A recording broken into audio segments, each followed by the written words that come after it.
শুরুতেই একটা দৃশ্য কল্পনা করা যাক। ধরা যাক কেউ মালয়েশিয়ার চরম আর্দ্রতার মাঝে ধূপের গন্ধে ভারী হওয়া বাতাস বুকে টেনে নিচ্ছে। আর সেই সাথে একটা পাহাড়ি পথ ধরে মানে ওই ২৭২টির রংধনুর রঙের সিঁড়ি বেয়ে ধাপে ধাপে ওপরে উঠছে। একদম ঠিক যেন এক ভিন্ন জগতে প্রবেশ করার মতো অনুভূতি।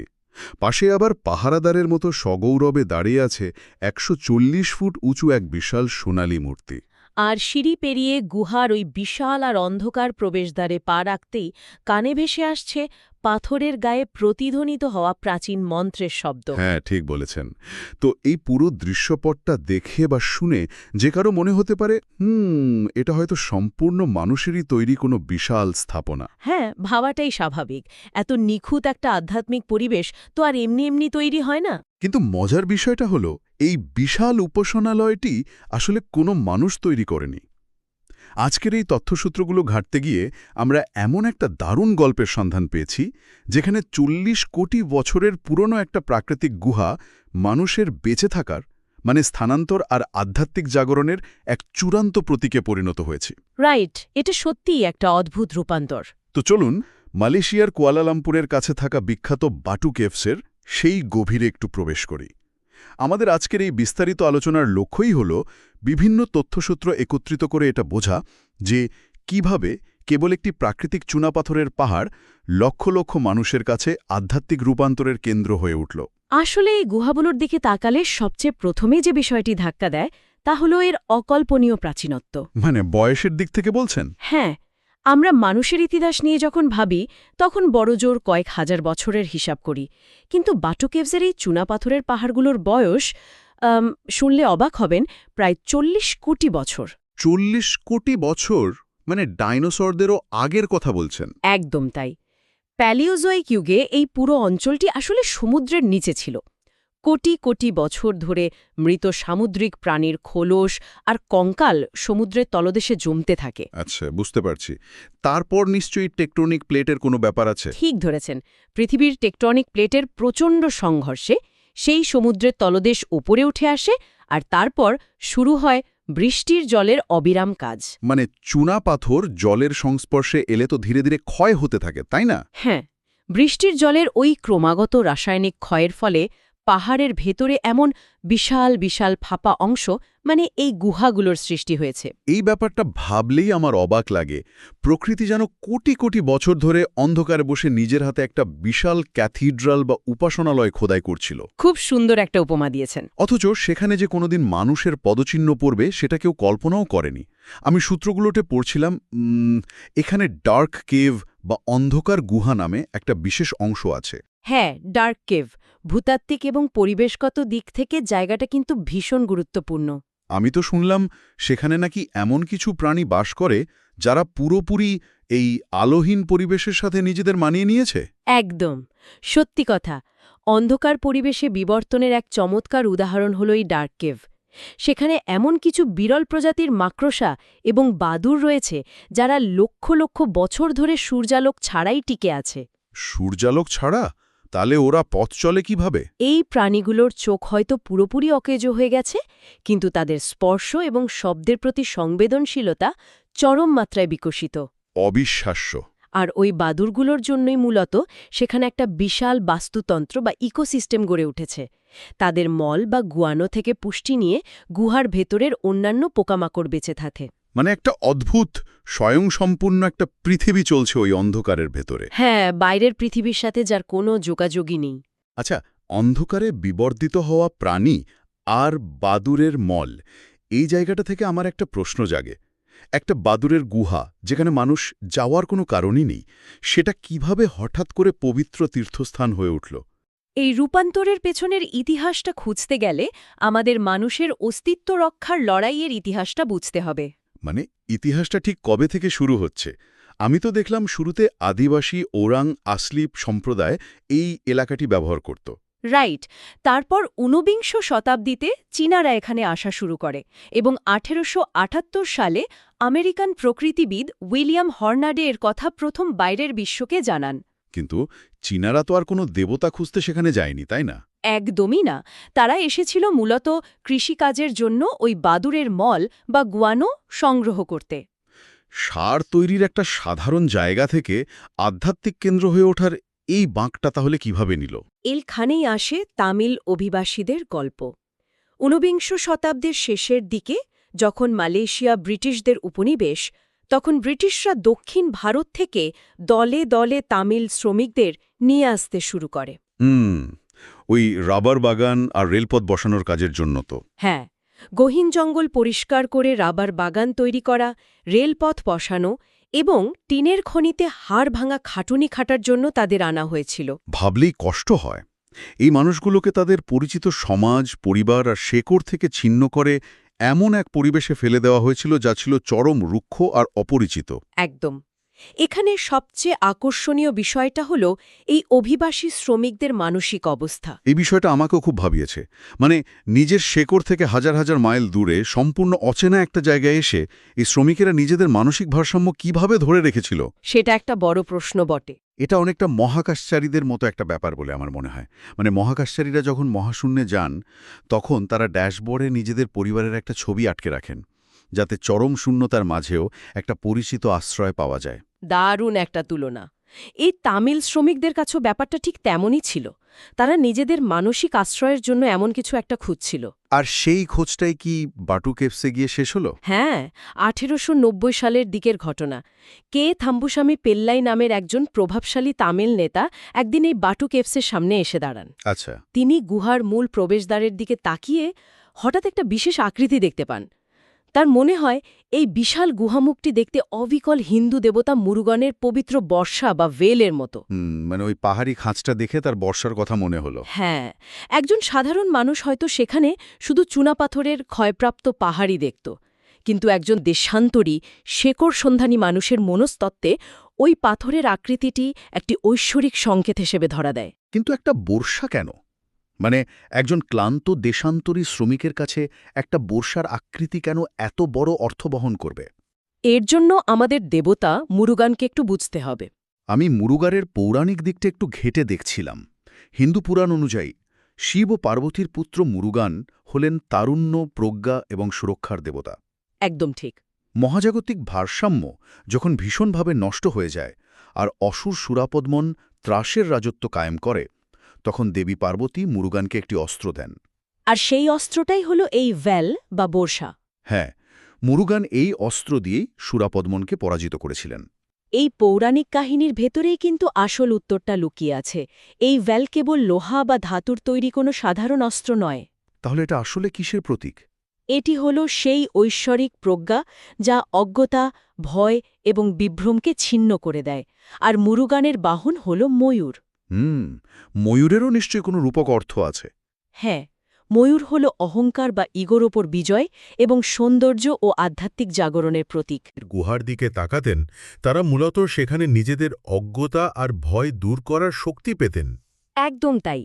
তাদের মনে হতো স্বয়ং ঈশ্বর যেন এই দূর দেশে তাদের রক্ষা করার জন্য উপস্থিত আছেন। মানে এটা তাদের জন্য কেবল একটা মন্দির ছিল না, চরম প্রতিকূল পরিবেশে নিজেদের টিকিয়ে রাখার আর সাংস্কৃতিক পরিচয় ধরে রাখার একটা নোঙর ছিল। খুব সুন্দর বলেছেন, একটা শক্তিশালী নোঙর। আর সেই নোঙরটিকে বাস্তবরূপ দিতেই হয়তো 2006 সালে গুহার বাইরে ওই 140 ফুট উঁচু বিশাল সোনালী মূর্তিটি নির্মাণ করা হয়। হ্যাঁ, মুরুগানের ওই বিখ্যাত মূর্তিটা। আমি ভাবছিলাম শত শত টন স্টিল, কংক্রিট আর সোনালি রং দিয়ে তৈরি এই মূর্তি কেবল তা শিল্পের নিদর্শন নয়, এত বিশাল আকারের একটা মূর্তির সামনে দাঁড়ালে এমনিতেই মানুষের ভেতরে বিনয় এবং নিজের ক্ষুদ্রতার একটা অনুভূতি তৈরি হয়। অবশ্যই, যে কোনো বিশাল স্মৃতিস্তম্ভেরই একটা মনস্তাত্ত্বিক মেকানিজম থাকে। মানে এটি দর্শনার্থীদের মনে এমন এক ধরনের প্রভাব তৈরি করে যা গুহায় প্রবেশের আগেই তাদের অহংকারকে চূর্ণ করে দেয়, তাই না? রাইট। মুরুগানের এই মূর্তিটি তার শান্ত মুখাবয়ব এবং খাড়া ভঙ্গির মাধ্যমে একসাথে নির্ভরতা এবং আধ্যাত্মিক কর্তৃত্ব প্রকাশ করে। আর ওই সোনালি রংটার কথা তো বলতেই হয়। হ্যাঁ, সোনালি রংটি হল পবিত্রতা এবং আলোকিত আত্মার প্রতীক। সূর্যোদয় এবং সূর্যাস্তের সময় যখন এই সোনালি মূর্তির ওপর আলো পড়ে, তখন এক অলৌকিক পরিবেশের সৃষ্টি হয়। একদম চোখের সামনে দৃশ্যটা ভেসে উঠছে। মানুষের মস্তিষ্ক যখন প্রকৃতির বিশাল পাহাড় আর তার সামনে মানুষের তৈরি এই অতিকায় মূর্তির যুগলবন্দি দেখে, তখন স্বয়ংক্রিয়ভাবেই জাগতিক চিন্তাভাবনা থেকে দূরে সরে যায়। ঠিক তাই। মানুষ আধ্যাত্মিক প্রশান্তির দিকে ধাবিত হয়। আর এই প্রশান্তির খোঁজেই শুরু হয় আসল যাত্রা, ওই সিঁড়ি বেয়ে ওপরে ওঠা। হ্যাঁ, সেই বিখ্যাত 272টি রংধনু রঙের সিঁড়ি যাবে টেম্পল কেভ বা মূল মন্দিরে উঠতে হয়। কিন্তু মালয়েশিয়া আর্দ্র আর চরম গরম আবহাওয়ায় এই কষ্টকর আরোহণ মোটেও তো সহজ কাজ নয়। এখানে আমার একটা প্রশ্ন জাগে। কি প্রশ্ন? আধ্যাত্মিকতা তো মনের বিষয়, তাহলে শরীরকে এই চরম কষ্টের ভেতর দিয়ে নিয়ে যাওয়ার কি প্রয়োজন? এটা খুব গভীর একটা প্রশ্ন।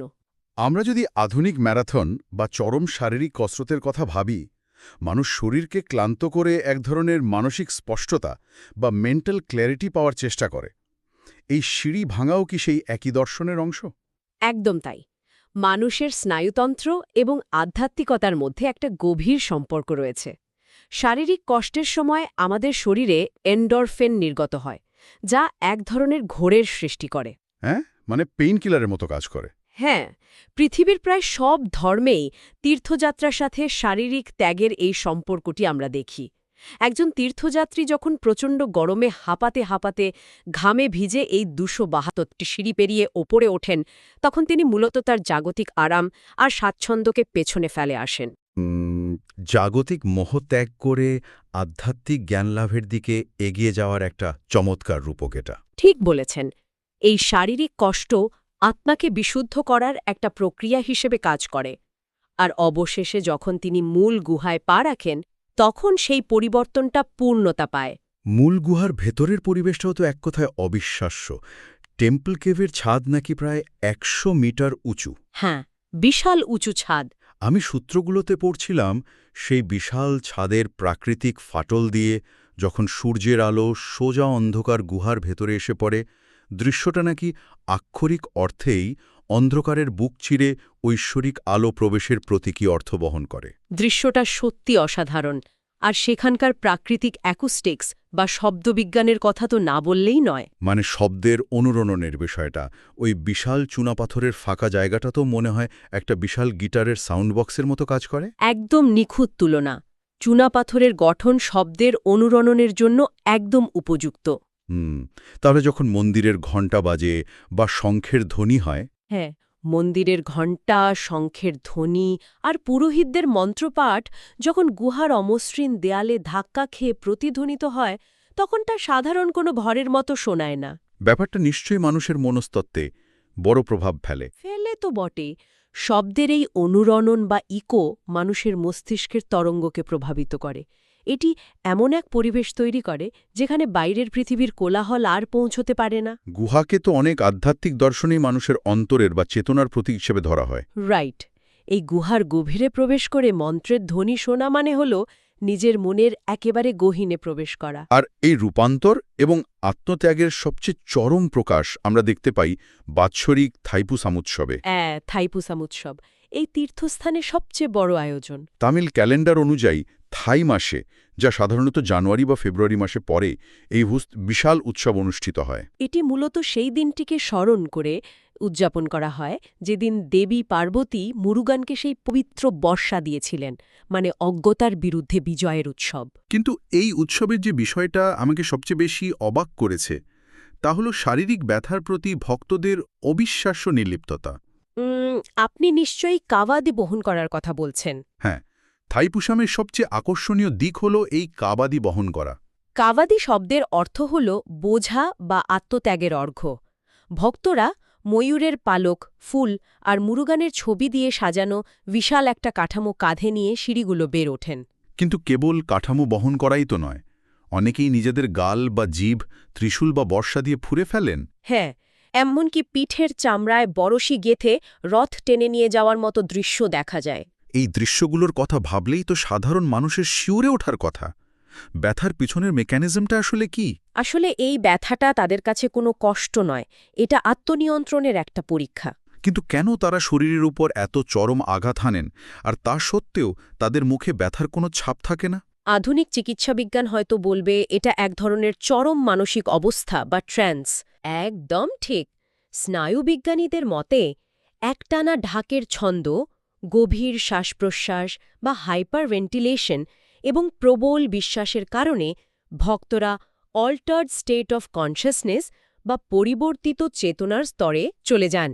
মানে ঢাকের একটানা শব্দ, উপবাস আর ভেলভেল মন্ত্রপাঠে চারপাশ যখন মুখরিত থাকে তখন মস্তিষ্ক ব্যাখ্যার সংকেতগুলোকে ব্লক করে দেয়। হ্যাঁ, তারা যেন জাগতিক শরীরের মায়াজাল ছিন্ন করে সম্পূর্ণ ভিন্ন এক আধ্যাত্মিক স্তরে পৌঁছে যান। ব্যাপারটা সত্যিই বিস্ময়কর। তবে যদি আমরা সমাজবিজ্ঞানের দৃষ্টিকোণ থেকে দেখি, যদি বিষয়টা আরও বড় প্রেক্ষাপটে মাপি, তাহলে এই পুরো প্রক্রিয়াটি কিন্তু একটি অভিবাসী সম্প্রদায়ের নিজেদের পরিচয় টিকিয়ে রাখার মরিয়া চেষ্টা। মানে ভারত থেকে এত দূরে এসেও নিজেদের ঐতিহ্য ধরে রাখা। হ্যাঁ, প্রজন্মের পর প্রজন্ম ধরে তারা এই ঐতিহ্য টিকিয়ে রেখেছে। বহুজাতিক মালয়েশিয়ায় এই বাটু কেভস তামিল সংস্কৃতির অস্তিত্বের এক গর্বিত ঘোষণা। আর এই ঐতিহ্য কেবল বছরে একটি উৎসবের দিনেই তো সীমাবদ্ধ নেই। না, একদমই না। প্রাত্যহিক জীবনেও এই গুহাস্থানীয় তামিল হিন্দু পরিবারগুলোর অভিজ্ঞতার সাথে গভীরভাবে মিশে আছে। মানে সাধারণ দিনেও পরিবারগুলো এখানে আসে প্রার্থনা করতে। যে শিশুটি আজ তার বাবার হাত ধরে সিঁড়ি ভাঙছে, সে একদিন বড় হয়ে তার সন্তানকেও এই গুহায় নিয়ে আসবে। এভাবেই তো সংস্কৃতি এক প্রজন্ম থেকে আরেক প্রজন্মে প্রবাহিত হয়। তবে এই পবিত্র আর ভাবগম্ভীর পরিবেশের মাঝেও প্রকৃতির একটা বন্য রূপ সেখানে প্রতিনিয়ত উপস্থিত থাকে, যা দর্শনার্থীদের জন্য বেশ চমকপ্রদ। হ্যাঁ, আমি বুঝতে পারছি আপনি কোন দিকে ইশারা করছেন। ওই বানরগুলোর কথা বলছেন তো? হ্যাঁ, একদম। বাটু কেভস এলাকাটি লম্বারহেজি মাকাক বানরদের একটা বিরাট আবাসস্থল। মানুষ এই পাহাড়টিকে পবিত্র মনে করতে পারে, কিন্তু বানরগুলোর কাছে এটি স্রেফ তাদের নিজস্ব বাড়ি। হ্যাঁ, তারা সেখানে অত্যন্ত স্বাধীনভাবেই ঘুরে বেড়ায়, আর এ কারণেই দর্শনার্থীদের জন্য সূত্রগুলোতে বেশ কড়া ভাষায় কিছু সতর্কতা দেওয়া আছে। যেমন তাদের খাওয়ার না দেওয়া, তাই তো? রাইট। পরামর্শ দেওয়া হয় দর্শনার্থীরা যেন বানরদের কোনোভাবেই খাবার না দেন আর চোখের দিকে তাকিয়ে তাদের বিরক্ত না করেন। এটা খুব জরুরি একটা টিপস। আর অবশ্যই নিজেদের ব্যাগ, সানগ্লাস বা জলের বোতল খুব সাবধানে রাখতে হবে। সুযোগ পেলেই জিনিসপত্র ছিনিয়ে নেওয়ার ক্ষেত্রে এই ম্যাক্যাকগুলোর বেশ কুখ্যাতি রয়েছে। আসলে আধ্যাত্মিক গাম্ভীর্যের মাঝে বানরদেরই উদ্দাম প্রাণচঞ্চল্য এক অদ্ভুত বৈপরীত্য তৈরি করে। হ্যাঁ, যা আমাদের মনে করিয়ে দেয় যে আমরা প্রকৃতিরই একটা ঘরে অতিথি মাত্র। প্রকৃতি এবং মানুষের এই সহবাস্থানই বাটু কেভসের আসল আকর্ষণ। কিভাবে সবকিছু মিলেমিশে একাকার হয়ে গেছে, তাই না? একদম। একদিকে ৪০ কোটি বছর বয়সী চুনাপাথর, ডার্ক কেভের অন্ধকারে বিবর্তিত হওয়া ওই বিরল মাকড়সা আর সিঁড়িতে ঘুরে বেড়ানো ম্যাক্যাক বানর। আর অন্যদিকে মানুষের তৈরি ১৪০ ফুটের সোনালী মূর্তি, ২৭২টি রংধনু সিঁড়ি এবং আত্মত্যাগের চরম রূপ ওই কাওয়াদি। এটি ভূতত্ত্ব, ইতিহাস, সংস্কৃতি আর মানুষের অটল বিশ্বাসের এক অসাধারণ মেলনস্থল। সূত্রগুলোর দিকে তাকালে একটা বিষয় খুব স্পষ্ট হয়ে ওঠে আমার কাছে।